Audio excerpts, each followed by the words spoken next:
We're trying to make solar more predictable and more reliable, and we do this through data. Right now, we see a lot of people still doing solar and managing their data the same way they were 10 years ago, but there's been so much innovation that can help them. Where our primary product, we call it energy accounting. It's helping owners and operators and their providers to understand where losses are happening and help them understand what they can recover, what they can fix, and what they should potentially reconsider about their models. Because it's all about making sure solar remains predictable, and investors in these projects are seeing the returns that they expected. Are you speeding the energy transition? Here at the Clean Power Hour, our host Tim Montague bring you the best in solar, batteries, and clean technologies every week. Want to go deeper into decarbonization? We do too. We're here to help you understand and command the commercial, residential, and utility solar, wind, and storage industries. So let's get to it. Together we can speed the energy transition. The Clean Power Hour is brought to you by CPS America, maker of North America's #1 three-phase string inverter, with over 10 gigawatts shipped in the U.S. The CPS product lineup includes string inverters ranging from 25 kW to 350 kW. Their flagship inverter, the CPS 350 kW, is designed to work with solar plants ranging from 2 megawatts to 2 gigawatts. CPS is the world's most bankable inverter brand and is America's #1 choice for solar plants, now offering solutions for commercial, utility, ESS, and balance of system requirements. Go to chintpowersystems.com or call 855-584-7168 to find out more. Hey guys, are you a residential solar installer doing light commercial but wanting to scale into large C&I solar? I'm Tim Montague. I've developed over 150 megawatts of commercial solar, and I've solved the problem that you're having. You don't know what tools and technologies you need in order to successfully close 100 kW to megawatt scale projects. I've developed a commercial solar accelerator to help installers exactly like you. Just go to cleanpowerhour.com, click on strategy, and book a call today. It's totally free with no obligation. Thanks for being a listener. I really appreciate you listening to the pod. And I'm Tim Montague. Let's grow solar and storage. Go to Clean Power Hour and click strategy today. Thanks so much. We're at RE Plus Northeast in Boston, and we're with one of my favorite repeat guests, Dan Leary, the founder of Denowatts. If you're a longtime listener, you've seen him on the show, but real quick, Dan he's got an amazing solar resume, okay? Co-founder of PanelClaw, co-founder of Nexamp, and now a little company called Denowatts. I've been watching you grow for the last 5 years, Dan, and it's a great success story. I know it's many trials and tribulations, and we're going to talk a little bit about that, but more than anything, I want to talk about how the industry is maturing, right? And you've got some great ideas about that. Give us a real quick snapshot, though, on Denowatts. What is the differentiator? Why did you create Denowatts, and how is it different than the existing monitoring platforms out there? Thank you, Tim. That was quite an introduction. We're trying to make solar more predictable and more reliable, and we do this through data. Right now, we see a lot of people still doing solar and managing their data the same way they were 10 years ago, but there's been so much innovation that can help them. Where our primary product, we call it energy accounting. It's helping owners and operators and their providers to understand where losses are happening and help them understand what they can recover, what they can fix, and what they should potentially reconsider about their models. Because it's all about making sure solar remains predictable, and investors in these projects are seeing the returns that they expected. Yeah. So I think of this as getting more out of your asset, right? Improving the long-term value of your projects. But as I was saying in the pre-interview, there is some rocket science here. It's hard to understand your technology. You are not a traditional DAS or monitoring platform. But you're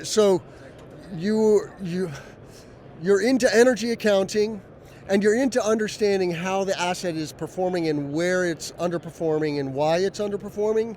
So it gives the asset owner some insights that they otherwise wouldn't have. Yes. There's a lot of aspects to monitoring. There's SCADA and controls and just the telemetry that goes along with the complex projects, solar and storage projects out there. But one aspect of monitoring is purely benchmarking, and which we take a step further to call energy accounting. And it's a really, it is rocket science, unfortunately, but we needed to make it really simple. When we started this, weather stations were science experiments, and there was a lot of sensors and great sensors people didn't always use or know how to use properly, and didn't always maintain, and as a result you didn't get the results you needed. So what we did is we went and we innovated. The very first thing was, let's build a smarter weather station.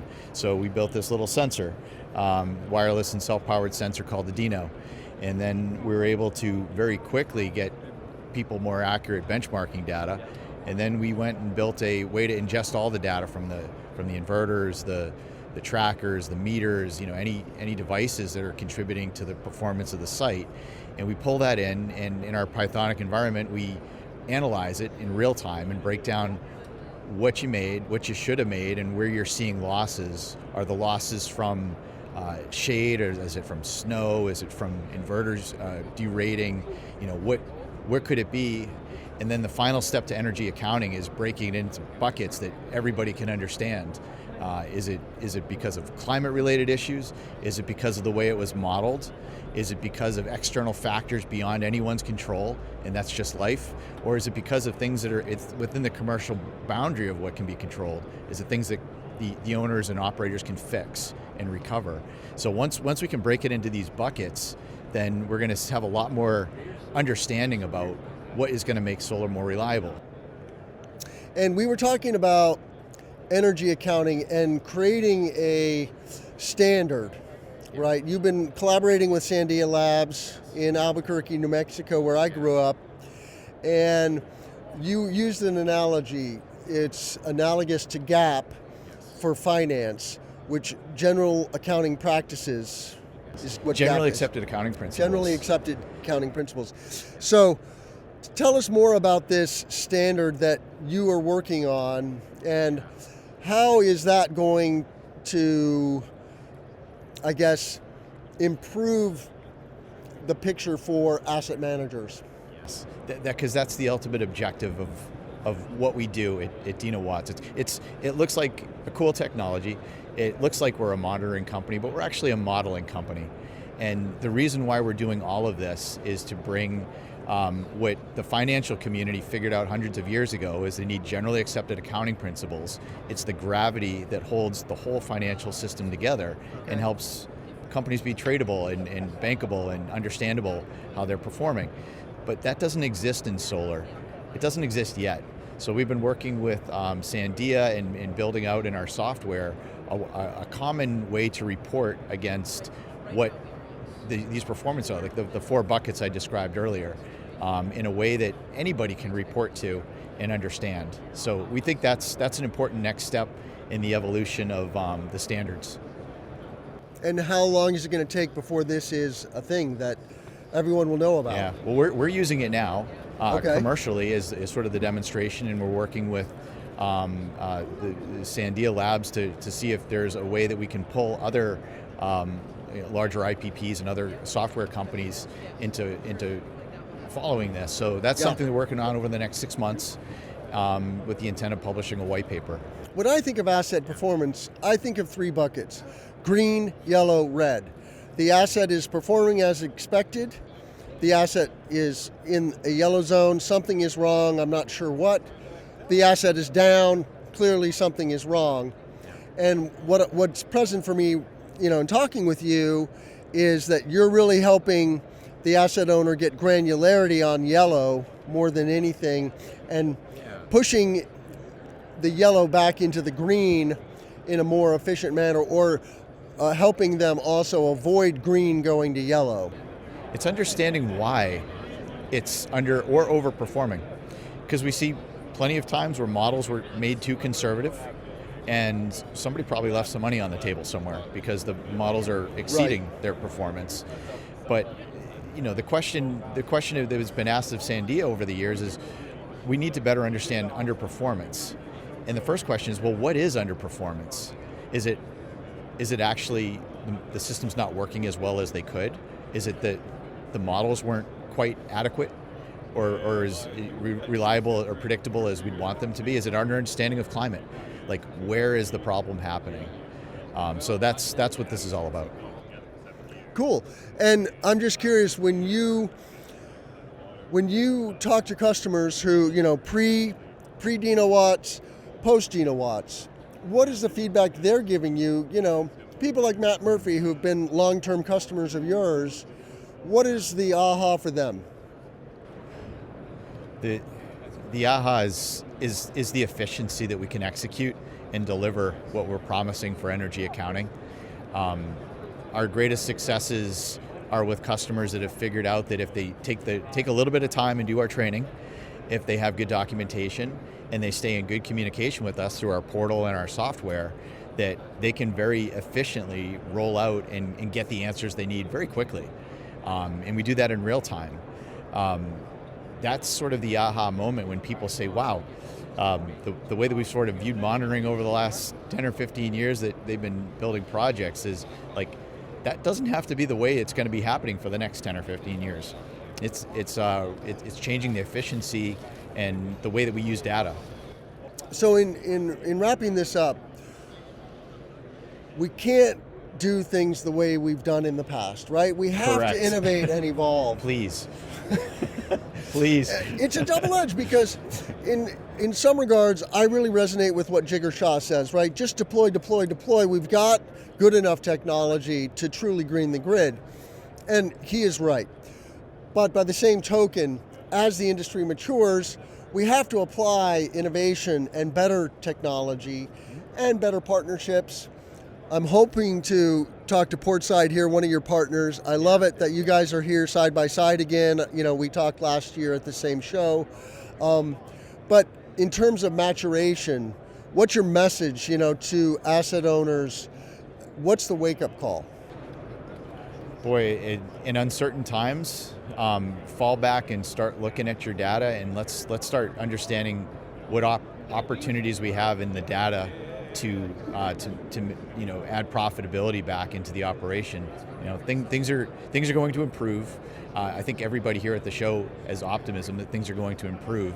But meanwhile, what a great opportunity to reflect on how we operate and the efficiency of our teams, and how are we going to grow tenfold over the next, say, 10 years or sooner, and still be able to deliver the results that our investors expect.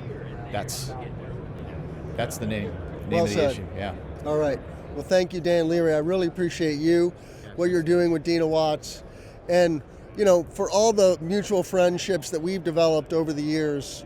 I just want you to know I really appreciate you as a solar professional and a friend. So thank you. Thanks for spreading the good word, Tim. Dan, how can our listeners find you? Denowatts.com. All right.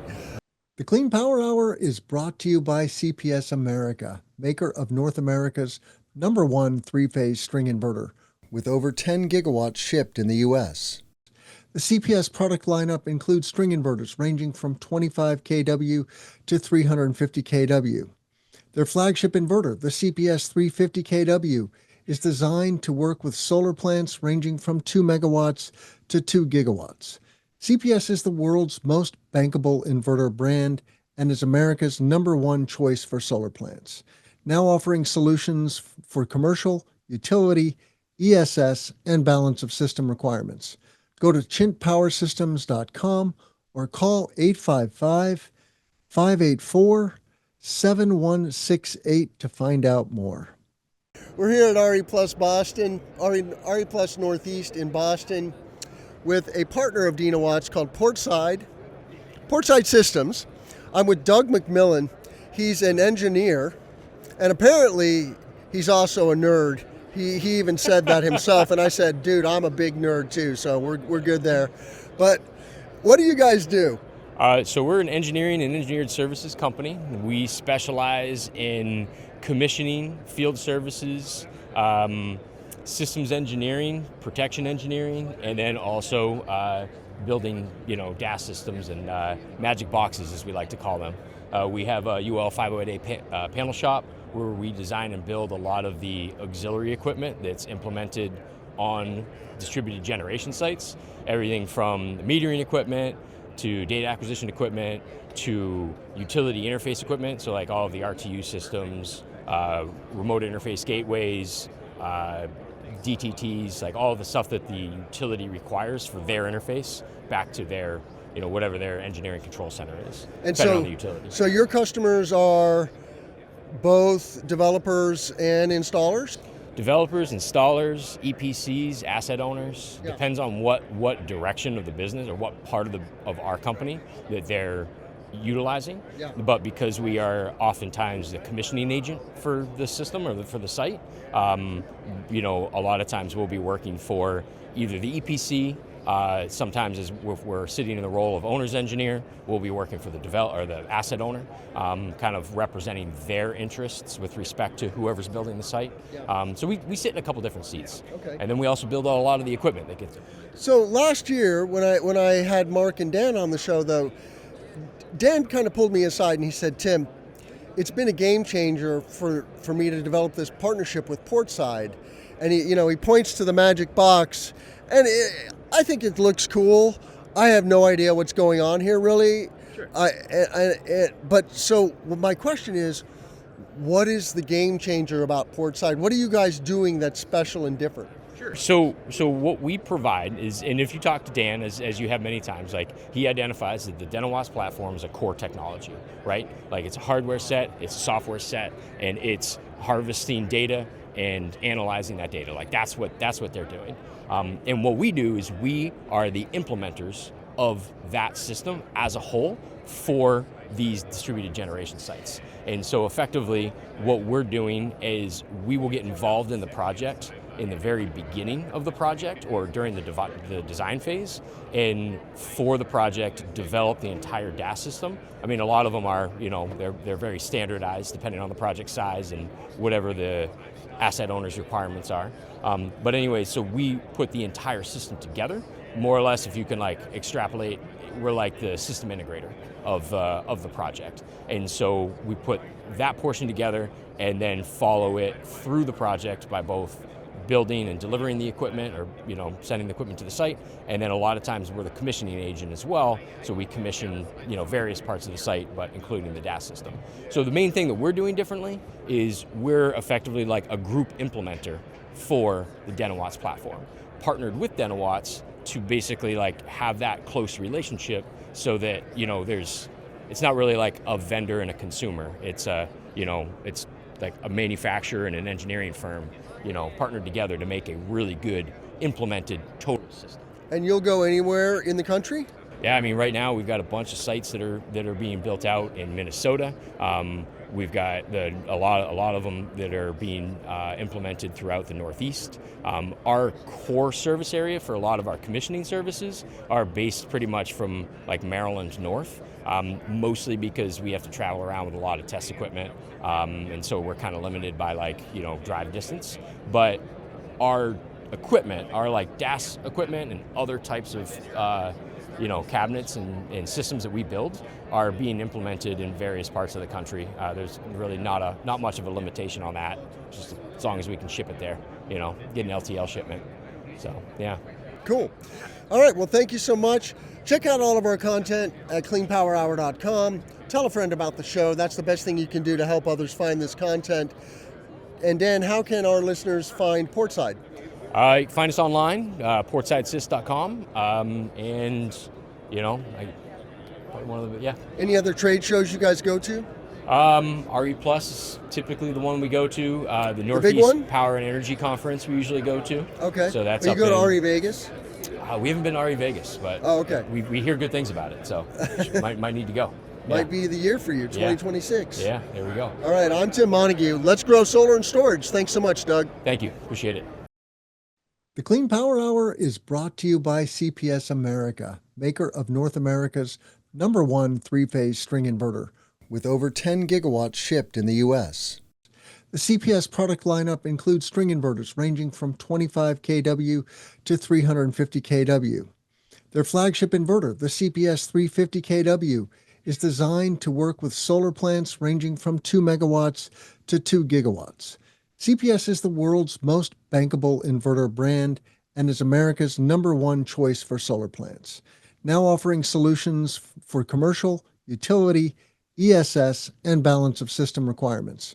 Go to chintpowersystems.com or call 855-584-7168 to find out more.